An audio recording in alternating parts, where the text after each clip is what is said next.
1 Kings chapter 18. After a long time, in the 3rd year, the word of the Lord came to Elijah. Go and present yourself to Ahab, and I will send rain on the land. So Elijah went to present himself to Ahab. Now the famine was severe in Samaria, and Ahab had summoned Obadiah, his palace administrator. Obadiah was a devout believer in the Lord. While Jezebel was killing off the Lord's prophets, Obadiah had taken 100 prophets and hidden them in 2 caves, 50 in each, and had supplied them with food and water.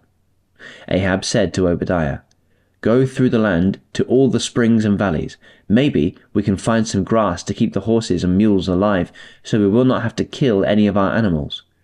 So they divided the land they were to cover, Ahab going in one direction and Obadiah in another. As Obadiah was walking along, Elijah met him. Obadiah recognized him, bowed down to the ground, and said, "Is it really you, my lord Elijah?" "Yes," he replied. "Go tell your master, Elijah is here." "What have I done wrong?" asked Obadiah, "that you are handing your servant over to Ahab to be put to death? As surely as the Lord your God lives, there is not a nation or kingdom where my master has not sent someone to look for you. And whenever a nation or kingdom claimed you were not there, he made them swear they could not find you. But now you tell me to go to my master and say, 'Elijah is here.' I don't know where the Spirit of the Lord may carry you when I leave you. If I go and tell Ahab and he doesn't find you, he will kill me. Yet I, your servant, have worshipped the Lord since my youth. Haven't you heard, my lord, what I did while Jezebel was killing the prophets of the Lord? I hid 100 of the Lord's prophets in 2 caves, 50 in each, and supplied them with food and water. And now you tell me to go to my master and say, 'Elijah is here.' He will kill me."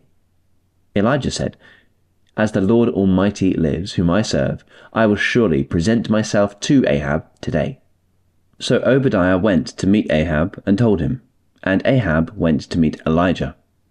When he saw Elijah, he said to him, "Is that you, you troubler of Israel?" "I have not made trouble for Israel," Elijah replied, "but you and your father's family have. You have abandoned the Lord's commands and have followed the Baals.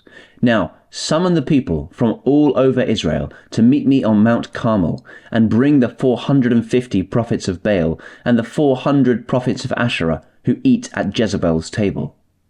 So Ahab sent word throughout all Israel and assembled the prophets on Mount Carmel. Elijah went before the people and said, "How long will you waver between 2 opinions? If the Lord is God, follow him. But if Baal is God, follow him." But the people said nothing. Then Elijah said to them, "I am the only one of the Lord's prophets left, but Baal has 450 prophets. Get 2 bulls for us. Let Baal's prophets choose one for themselves, and let them cut it into pieces and put it on the wood, but not set fire to it. I will prepare the other bull and put it on the wood, but not set fire to it. Then you call on the name of your God, and I will call on the name of the Lord. The God who answers by fire, he is God." Then all the people said, "What you say is good." Elijah said to the prophets of Baal, "Choose one of the bulls and prepare it first, since there are so many of you.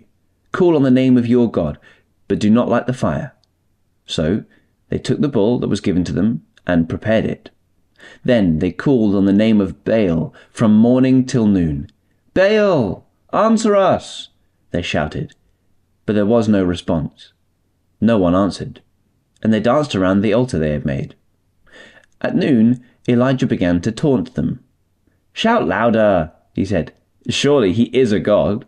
Perhaps he is deep in thought, or busy, or traveling. Maybe he's sleeping and must be awakened." So they shouted louder and slashed themselves with swords and spears, as was their custom, until their blood flowed. Midday passed, and they continued their frantic prophesying until the time for the evening sacrifice. But there was no response. No one answered. No one paid attention. Then Elijah said to all the people, "Come here to me." They came to him, and he repaired the altar of the Lord, which had been torn down. Elijah took 12 stones, one for each of the tribes descended from Jacob, to whom the word of the Lord had come, saying, "Your name shall be Israel." With the stones he built an altar in the name of the Lord, and he dug a trench round it, large enough to hold 2 seahs of seed. He arranged the wood, cut the bull into pieces, and laid it on the wood. Then he said to them, "Fill 4 large jars with water, and pour it on the offering and on the wood." "Do it again," he said, and they did it again. "Do it a 3rd time," he ordered, and they did it a 3rd time. The water ran down around the altar and even filled the trench. At the time of sacrifice, the prophet Elijah stepped forward and prayed, "Lord, the God of Abraham, Isaac, and Israel, let it be known today that you are God in Israel, and that I am your servant and have done all these things at your command. Answer me, Lord, answer me, so these people will know that you, Lord, are God, and that you are turning their hearts back again." Then the fire of the Lord fell and burned up the sacrifice, the wood, the stones, and the soil, and also licked up the water in the trench. When all the people saw this, they fell prostrate and cried, "The Lord, He is God! The Lord, He is God!" Then Elijah commanded them, "Seize the prophets of Baal. Don't let anyone get away." They seized them, and Elijah had them brought down to the Kishon Valley and slaughtered there. And Elijah said to Ahab, "Go, eat and drink, for there is the sound of a heavy rain." So Ahab went off to eat and drink, but Elijah climbed to the top of Carmel, bent down to the ground, and put his face between his knees. "Go and look towards the sea," he told his servant, and he went up and looked. "There is nothing," he said. 7 times Elijah said, "Go back." The 7th time the servant reported, "A cloud as small as a man's hand is rising from the sea." So Elijah said, "Go and tell Ahab, hitch up your chariot and go down before the rain stops you." Meanwhile, the sky grew black with clouds, the wind rose, a heavy rainstorm came on, and Ahab rode off to Jezreel. The power of the Lord came on Elijah, and tucking his cloak into his belt, he ran ahead of Ahab all the way to Jezreel.